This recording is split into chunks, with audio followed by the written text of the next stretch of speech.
Skoureli Bezrat Hashem pour des Shuot Gedolot, chez Rena Bracha, Bat Jocelyn Brouria. Chers amis, souvent les gens viennent me voir et ils me disent on a tout fait, on a tout essayé, on a obtenu la bracha de grands rabbanim. Et vraiment, aucune solution.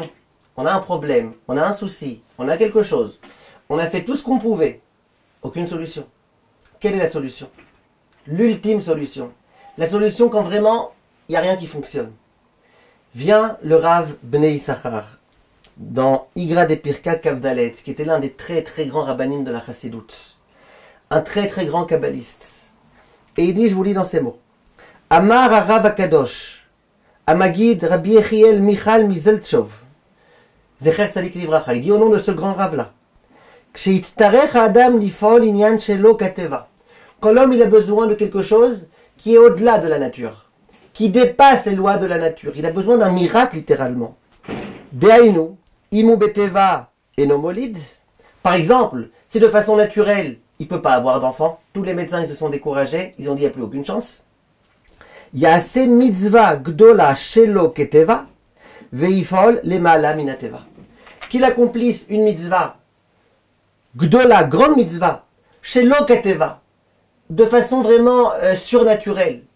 Qu'il fasse une grande mitzvah qui est au-delà de ses moyens, qui est au-delà de ses capacités, qu'il fasse cette grande mitzvah. Et Akadosh Baruch Hu, il se comportera avec lui ainsi. On voit dans beaucoup de textes de Chazal. Et c'est tellement important de comprendre ça. La Gemara, par exemple, dans Masechet Brachot, elle dit, comment ça se fait que nos ancêtres, ils avaient le droit à des miracles?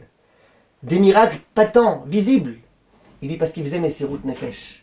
Parce qu'ils étaient capables de se sacrifier. Parce que quand il y avait une mitzvah à accomplir, même si c'était très dur, ils l'accomplissaient. Tu vois, de cette Gemara, disent tous nos sages, que Messirut Nefesh, ça amène des miracles.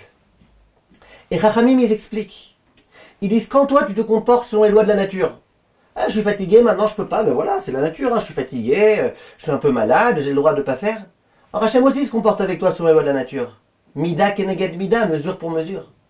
Quand par contre, toi, tu vas contre nature, tu dis à Kadosh Baruch Hu, moi je dépasse la nature, je veux pas être dans les règles de la nature, moi je veux faire ce que toi tu veux à Kadosh Baruch Hu, sans être restreint par les lois de la nature.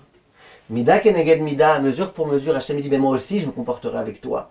Au-delà des règles de la nature. Et même si selon les règles de la nature, tu n'es pas censé avoir d'enfant, tu n'es pas censé avoir de réussite dans tel et tel domaine, moi je te ferai le miracle.